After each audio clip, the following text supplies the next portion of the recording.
ओम शांति 5/7/2021 प्रातः मुरली। ओम शांति। बाप दादा मधुबन। बाबा कहते हैं, मीठे बच्चे, तुम्हें बाप समान सच्चा पैगंबर व मैसेंजर बनना है। सबको घर चलने का मैसेज देना है। प्रश्न है, आजकल मनुष्यों की बुद्धि सारा दिन किस तरफ भटकती है? बाबा का उत्तर है, फैशन की तरफ। मनुष्यों को कशिश करने के लिए अनेक प्रकार के फैशन करते हैं। यह फैशन चित्रों से ही सीखे हैं। समझते हैं पार्वती भी ऐसे फैशन करती थी, बाल आदि बनाती थी। बाबा कहते, तुम बच्चों को इस पतित दुनिया में फैशन नहीं करना है। तुम्हें तो मैं दुनिया, बाबा कह रहे, तुम्हें तो मैं ऐसी दुनिया में ले चलता हूँ जहाँ नेचुरल सुंदरता रहती है, फैशन की दरकार नहीं है। गीत है, तुम ही हो माता पिता, तुम ही हो। ओम शांति। बच्चों ने गीत सुना। जब महिमा गाते हैं तो ऊपर बुद्धि चली जाती है। आत्मा ही बाप को कहती है, वही खिवैया है, पतित पावन है अथवा सच्चा मैसेंजर है। बाप आकर आत्माओं को मैसेज देते हैं और जिसको मैसेंजर व पैगंबर कहते हैं, कोई छोटे व बड़े होते हैं, वास्तव में वह मैसेज व पैगाम देते नहीं हैं। यह तो झूठी महिमा कर दी है और किसी की महिमा नहीं है। सबसे जास्ती महिमा इन लक्ष्मी नारायण की है।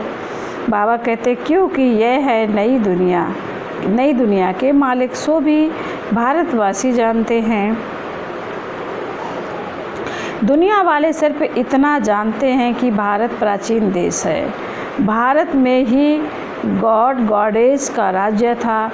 कृष्ण को भी गॉड कह देते हैं। भारतवासी इन्हों को भगवान भगवती कहते हैं, परंतु यह किसी को पता नहीं है कि यह भगवान भगवती सतयुग में राज्य करते थे। भगवान ने गॉड गॉडेस का राज्य स्थापन किया। बुद्धि भी कहती है, हम भगवान के बच्चे हैं तो हम भी भगवान भगवती होने चाहिए। हम सब एक के बच्चे हैं ना, परंतु भगवान भगवती कह नहीं सकते। उन्हों को कहते हैं देवी देवताएं। यह सब बातें बाप बैठ समझाते हैं। भारतवासी कहेंगे कि हम भारतवासी पहले नई दुनिया में थे। नई दुनिया को तो सब चाहते हैं। बापूजी भी नई दुनिया, नया रामराज चाहते थे, परंतु रामराज का अर्थ बिल्कुल ही नहीं समझते। बाबा कहते, आजकल मनुष्यों को अपना अहंकार कितना है। कलयुग में है पत्थर बुद्धि, सतयुग में है पारस बुद्धि, परंतु यह किसी को समझ नहीं है। भारत ही सतयुग में पारस बुद्धि था, अब भारत कलयुग में पत्थर बुद्धि है। मनुष्य तो इसको ही स्वर्ग समझते हैं। बाबा कहेंगे स्वर्ग में विमान थे, बड़े बड़े महल थे। बाबा कहते, वह तो सब अभी है। साइंस कितनी वृद्धि को पाई हुई है, कितना सुख है, फैशन आदि कितना है। बाबा कहते हैं, आर्टिफिशियल सुंदर बनने के लिए बाल आदि कैसे बनाते हैं। बाबा कहते हैं, फिर कितना खर्चा करते हैं। यह सब फैशन निकला है चित्रों से। समझते हैं पार्वती मिशल हम बाल आदि बनाते हैं, यह सब कशिश करने के लिए ही बनाते हैं। आगे पारसी लोग की स्त्रियां मुँह पर काली जाली पहनती थीं फिर कि कोई देखकर आशिक ना हो जाए। इसको कहा जाता है पतित दुनिया। गाते हैं, तुम ही हो माता पिता, तुम ही हो, परंतु यह किसको कहना चाहिए, माता पिता कौन है, यह भी नहीं जानते। फिर बाबा कहते हैं,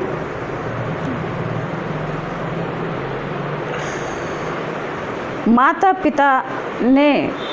पिता ने जरूर वर्षा दिया होगा। बाप ने तुम बच्चों को सुख का वर्षा दिया था, कहते भी हैं बाबा, हम तो आप बगैर और किसी से नहीं सुनेंगे। अभी तुम जानते हो शिव बाबा की महिमा गाई जाती है। ब्रह्मा की आत्मा भी खुद कहती है, हम सो पावन थे, अब हम पतित बने हैं। ब्रह्मा के बच्चे भी ऐसे कहेंगे, ब्रह्मा कुमार कुमारियाँ सो देवी देवता, फिर 84 जन्मों के अंत में पतित बने हैं। जो नंबर 1 पावन वह नंबर 1 पतित, जैसे बाप वैसे बच्चे। यह खुद भी कहते हैं, शिव बाबा भी कहते हैं, मैं आता हूँ इनके बहुत जन्मों के अंत में। बाबा कहते जो पहले नंबर में पूज्य लक्ष्मी नारायण की डिनास्टी में थे, अब हैं संगम युग। तुम कलयुग में थे, अब संगम युगी बने हो। बाप संगम पर ही आते हैं, ड्रामा अनुसार बच्चे भी वृद्धि को पाते हैं। अब बच्चों को ज्ञान तो मिला है, हम सो देवता थे, फिर क्षत्रिय वैश्य शूद्र बने हैं। बाबा कहते सारे चक्र को अच्छी रीति तुम जानते हो, यह तो बहुत सहज है, हमने 84 जन्म लिए हैं। कईयों की बुद्धि में यह भी नहीं बैठता, स्टूडेंट्स में नंबर वार तो होते ही हैं, राइट से लेकर शुरू करते हैं, first class, second, third class.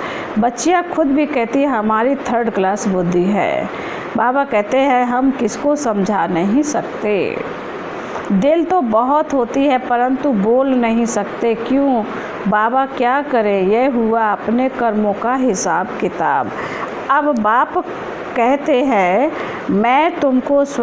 बाबा कहते हैं मैं तुमको कर्म अकर्म विकर्म की गति का ज्ञान सुनाता हूँ। कर्म करना है यह तो तुम बच्चे जानते हो, 3rd क्लास बुद्धि वाले इन बातों को समझ न सके। रावण राज्य में मनुष्य तो विकर्म ही करेंगे तो नीचे ही गिरेंगे, शुरू किया ही जाता है दुख की दुनिया में। बाबा कहते गुरु किया ही जाता है दुख की दुनिया में। सदगति के लिए ही गुरु करते हैं कि मुक्ति में ले जाएं, वह है निर्माण धाम। बाड़ी से परे स्थान मनुष्य अपने को वानप्रस्थी कहते हैं, वह तो कहने मात्र है, वानप्रस्थियों की भी सभा होती है। बाबा कहते हैं सब गुरु मिल्कियत आदि बच्चों को देकर गुरु के पास जाकर बैठते हैं। बाबा कहते सब कुछ मिल्कियत आदि बच्चों को देकर गुरु के पास बैठते हैं, खान पान आदि तो जरूर बच्चे ही देंगे, परंतु वानप्रस्थ का अर्थ कोई भी नहीं समझते।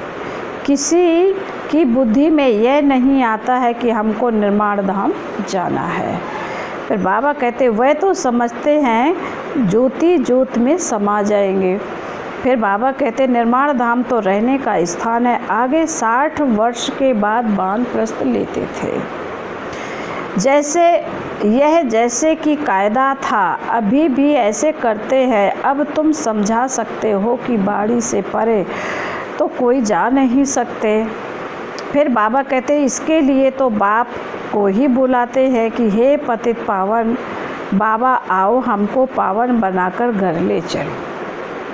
मुक्ति धाम में आत्माओं का घर है, तुम बच्चों को सतयुग के लिए भी समझाया है। वहाँ कौन रहते हैं, कैसे वृद्धि होती है, आदम शुमारी का भी किसी को पता नहीं है। राम राज में आदम शुमारी कितनी होगी, बच्चे आदि कैसे जन्म लेंगे, कुछ भी नहीं समझते हैं।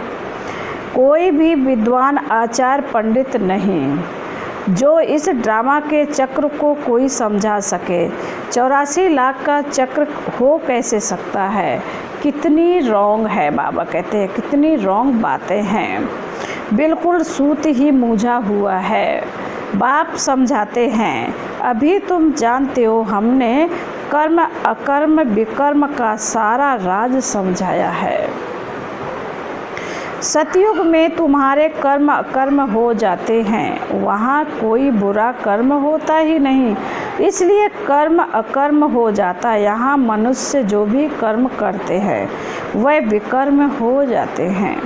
अभी तुम बच्चे जानते हो हम छोटे बड़े सबकी सारी दुनिया की वानप्रस्थ अवस्था है। बाबा कहते हैं अभी तुम बच्चे जानते हो हम छोटे बड़े सारी दुनिया की वानप्रस्थ अवस्था है।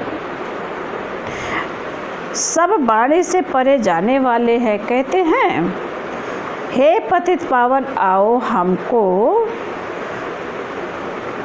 आकर पतित से पावन बनाओ। परंतु जब तक पावन नई दुनिया नहीं है, यहाँ पतित दुनिया में पावन तो कोई रह ना सके। यह जो भी पतित दुनिया है सब खत्म हो जाने है। फिर बाबा कहते, तुम जानते हो हमको फिर नई दुनिया में जाना है, कैसे जाएंगे? यह सारी नॉलेज है, यह है नई नॉलेज, नई दुनिया, अमरलोक व पावन दुनिया के लिए तुम अभी संगम पर बैठे हो। यह भी जानते हो दूसरे जो भी मनुष्य है ब्राह्मण नहीं, वह कलयुग में है। हम सब संगम पर हैं, जा रहे हैं सतयुग में, बरोबर यह संगम युग है। बाबा कहते अभी यह संगम युग सबसे छोटा है, इसको लीप युग भी कहा जाता है, जिसमें मनुष्य पाप आत्मा से धर्म आत्मा बनते हैं, इसलिए इसको धर्मायु युग कहा जाता है। कलयुग में सभी मनुष्य अधर्मी हैं, वहाँ तो सभी धर्मात्मा होते हैं। भक्ति मार्ग का कितना बड़ा प्रभाव है। ऐसी पत्थर की मूर्तियाँ बनाते हैं जो देखने से ही दिल खुश हो जाए। वह है पत्थर पूजा। शिव के मंदिर में कितना दूर दूर जाते हैं पूजा के लिए। शिव का चित्र तो घर में भी रख सकते हैं, फिर इतना दूर दूर क्यों भटकना चाहिए? यह ज्ञान अब बाबा कहते यह ज्ञान अब बुद्धि में आया है। बाबा कहते शिव का चित्र तो घर में भी रख सकते हैं। शिव के मंदिर में कितना दूर दूर जाते हैं, शिव का चित्र तो घर में भी रख सकते हैं, फिर इतना दूर दूर क्यों भटकते हैं? यह ज्ञान अब बुद्धि में आया है। अब तुम्हारी आँख खुली है, बुद्धि के कपाट खुले हैं। बाप ने नॉलेज दी है, बाप ने नॉलेज दी है। परमपिता परमात्मा मनुष्य, इस मनुष्य सृष्टि का बीज रूप ज्ञान का सागर नॉलेजफुल है। आत्मा भी वह नॉलेज धारण करती है। आत्मा ही प्रेसिडेंट आदि बनती है। मनुष्य तो देह अभिमानी होने के कारण देह की ही महिमा करते रहते हैं। अभी तुम समझते हो आत्मा ही सब कुछ करती है। तुम आत्मा 84 जन्मों का चक्कर लगाए बिल्कुल ही दुर्गति को पाई हो। अभी हम आत्मा ने बाप को पहचाना है, बाप से वर्षा ले रहे। आत्मा को शरीर तो जरूर धारण करना पड़े। शरीर बगैर आत्मा कैसे बोलेगी? बाबा कहते हैं शरीर बिना आत्मा कैसे बोले, कैसे सुने? बाप कहते मैं निराकार हूँ, मैं भी शरीर का आधार लेता हूँ। तुम जानते हो शिव बाबा इस ब्रह्मा तन से हमको सुनाते हैं। यह बातें तुम ब्रह्मा कुमार कुमारियाँ ही समझते हो। तुमको अब ज्ञान मिला है, ब्रह्मा द्वारा आदि सनातन देवी देवता धर्म की स्थापना होती है। वही बाप राजयोग सिखला रहे हैं, इसमें मूझने की बात ही नहीं। शिव बाबा हमको समझाते हैं, फिर हम औरों को समझाते हैं। हमको भी सुनाने वाला शिव बाबा ही है। अभी तुम कहेंगे हम पतित से पावन बन रहे हैं। बाप समझाते हैं यह है ही पतित दुनिया। रावण का राज्य है ना, रावण पाप आत्मा बनाते हैं और बाबा कहते हैं रावण पाप आत्मा बनाते हैं, यह और कोई भी नहीं जानते हैं। भले रावण की एफजी जलाते हैं परंतु कुछ भी समझते नहीं हैं। सीता को रावण ले गया, यह किया, कितनी कथाएं बैठ लिखी हैं। जब बैठकर सुनते हैं तो रो लेते हैं, वह है दंत कथाएं। बाबा हमको विक्रमाजीत बनाने के लिए समझाते हैं। कहते हैं मामेकम याद करो, कहाँ भी बुद्धि नहीं लगाओ। शिव बाबा ने हमको अपना परिचय दिया है। पतित पावन बाप आकर अपना परिचय देते हैं। अब तुम समझते हो कितना मीठा बाबा है जो हमको स्वर्ग का मालिक बना रहे हैं। फिर बाबा कहते अच्छा, मीठे मीठे शिकील दे बच्चों प्रति माता पिता बाप दादा का याद प्यार और गुड मॉर्निंग। रूहानी बाप की रूहानी बच्चों को नमस्ते। हम रूहानी बच्चों की रूहानी बाप दादा को याद प्यार और नमस्ते नमस्ते। ओम शांति ओम शांति ओम शांति। धारणा के लिए मुख्य सार बाबा पहली पॉइंट में कह रहे हैं, कर्म अकर्म और विकर्म की गति को जान श्रेष्ठ कर्म करने हैं। ज्ञान दान कर धर्मात्मा बनना है। नंबर 2, यह वानप्रस्थ अवस्था है। इन अंतिम घड़ियों में पावन बनकर पावन दुनिया में जाना है। पावन बनने का मैसेज सबको देना है। आज बाबा वरदान में कह रहे हैं, घबराने की डांस छोड़, घबराने की डांस छोड़, सदा खुशी की डांस करने वाले मास्टर नॉलेजफुल भव। फिर वरदान का स्पष्टीकरण है, जो बच्चे मास्टर नॉलेजफुल हैं वह कभी घबराने की डांस नहीं कर सकते। सेकंड में सीढ़ी नीचे, सेकंड में ऊपर। अब यह संस्कार चेंज करो तो बहुत फास्ट जाएंगे। सिर्फ मिली हुई अथॉरिटी को, नॉलेज को, परिवार में सहयोग को यूज करो। बाप के हाथ में हाथ देकर चलते रहो तो खुशी की डांस करते रहेंगे। घबराने की डांस हो नहीं सकती, लेकिन जब माया का हाथ पकड़ लेते हो तो वह डांस होती है। बाबा ने कहा, जब माया का हाथ पकड़ लेते हो तो वह डांस होती है। फिर बाबा ने स्लोगन में कहा है, जिसका संकल्प और कर्म महान है, जिसका संकल्प और कर्म महान है वही मास्टर सर्वशक्तिवान है। बाबा स्लोगन में कह रहे हैं, जिसका संकल्प और कर्म महान है वही मास्टर सर्वशक्तिवान है। ओम शांति।